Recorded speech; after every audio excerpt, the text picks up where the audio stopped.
तो यहां पर और एक और एग्जिट पोल का आंकड़ा आ गया है सामने, और उसके बाद पोल ऑफ पोल्स आपको दिखाएंगे। पी मार्क का एग्जिट पोल सामने आ गया है। महायुति को 137 से 157, यानी कि 4 एग्जिट पोल के आंकड़े सामने आए हैं। चारों एग्जिट पोल बता रहे हैं कि आराम से महाविकास अघाड़ी के लिए भी, यहां पर देखिए इन्होंने ये महाराष्ट्र में पी मार्क का जो एग्जिट पोल है, एक बार उसके आंकड़े फिर से दिखाएंगे आपके सामने। बीजेपी 137 से 157, कांग्रेस पार्टी 126 से 146। यहां पर थोड़ी सी कांटे की टक्कर पी मार्क जरूर दिखा रहा है। महाराष्ट्र का यह आंकड़ा है, लेकिन फिर भी अब तक जितने भी आंकड़े, 4 आंकड़े हमने आपके सामने रखे हैं और चारों ये बता रहे हैं कि कहीं ज्यादा कहीं कम, लेकिन बीजेपी महायुति की सरकार बनती हुई महाराष्ट्र में दिखाई दे रही है।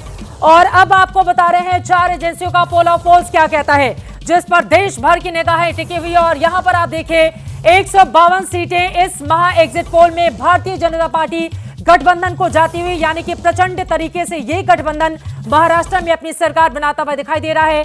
ये आंकड़े पोल ऑफ पोल्स के आपके सामने रख रहे हैं। महाराष्ट्र में भारतीय जनता पार्टी शिंदे और अजित पवार की सरकार बनती हुई दिखाई दे रही है। 4 एग्जिट पोल को जब हमने पोल ऑफ पोल्स में कन्वर्ट किया तो ये आंकड़े बता रहे हैं 152 सीटें, और यहां पर महाविकास अघाड़ी बहुत ज्यादा पीछे महायुति से। कांग्रेस पार्टी गठबंधन 126 सीटों के साथ 141 सीटें चाहिए सरकार बनाने के लिए, और यहां पर अच्छी खबर सामने नहीं आ रही है कांग्रेस पार्टी गठबंधन के लिए। अन्य के खाते में 10 सीटें, लेकिन ये 10 ऐसी नहीं है कि वो अगर महाविकास अघाड़ी के साथ जुड़ जाए तो वो अपनी सरकार बना सके, यानी कि अन्य को अब आप दरकिनार कर दीजिए। और ये जो पोल ऑफ पोल्स के आंकड़े सामने आए हैं, महाराष्ट्र में बीजेपी गठबंधन की सरकार बनती हुई दिखाई दे रही है, लेकिन एग्जिट पोल के ही आंकड़े हैं। करना होगा इंतजार 23 तारीख को जब फाइनल आंकड़े आएंगे सामने, वो क्या इसी तरह से एग्जिट पोल के आंकड़े एग्जैक्ट पोल में कन्वर्ट होंगे, ये देखना दिलचस्प रहेगा। लेकिन अब तक 4 अलग अलग एजेंसियों के ये जो आंकड़े आपके सामने रखे हैं, उसके हिसाब से महायुति यानी कि भारतीय जनता पार्टी, यानी कि एकनाथ शिंदे, यानी कि अजित पवार अपनी सरकार बनाते हुए दिखाई दे रहे हैं। उनकी ओर से लाडकी बहना योजना, क्या उसने बहुत बड़ा कमाल किया? उनकी ओर से जो फंड दिए गए थे युवाओं के लिए, क्या उसने बहुत बड़ा कमाल किया? एक है सेफ है, ये जो नारे बीजेपी की ओर से प्रधानमंत्री नरेंद्र मोदी की ओर से दिए गए थे, क्या उसने काम किया? क्योंकि लोकसभा चुनाव के दौरान जब मुस्लिम मतदाताओं ने एकमुश्त होकर महाविकास अघाड़ी के पक्ष में काम किया था, तो फिर भारतीय जनता पार्टी के लिए महाराष्ट्र में सबसे बुरी स्थिति थी, क्योंकि वहां पर कुल 48 सीटें हैं, यूपी के बाद सबसे ज्यादा 48 सीटें लोकसभा में, और वहां पर महाविकास अघाड़ी जिसने 30 सीटों पर जीत हासिल की थी 48 में से, और महायुति 17 सीटों के साथ बहुत पीछे रह गई थी।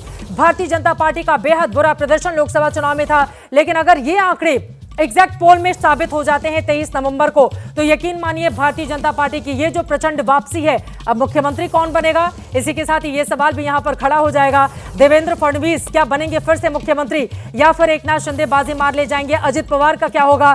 किंग मेकर के तौर पर वो अपने आप को रखना चाहते हैं। और ये आंकड़े एक बार फिर से गौर से देखें, 288 सीटें महाराष्ट्र में, जहां पर मैट्राइज का 150 से 170, बीजेपी गठबंधन को चाणक्य स्ट्रैटेजीज का 152 से 160, पोल डायरी का 122 से 186 और पी मार्क का 137 से 157, और पोल ऑफ पोल्स बताते हैं 152 का ये आंकड़ा बहुत बड़ा है।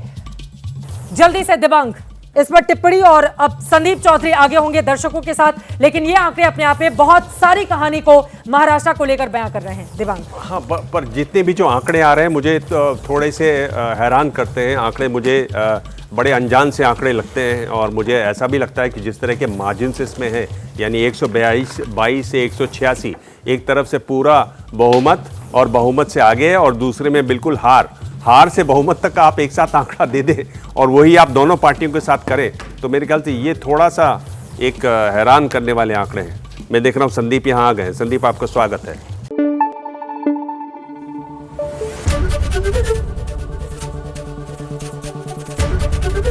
एबीपी न्यूज आपको रखे आगे।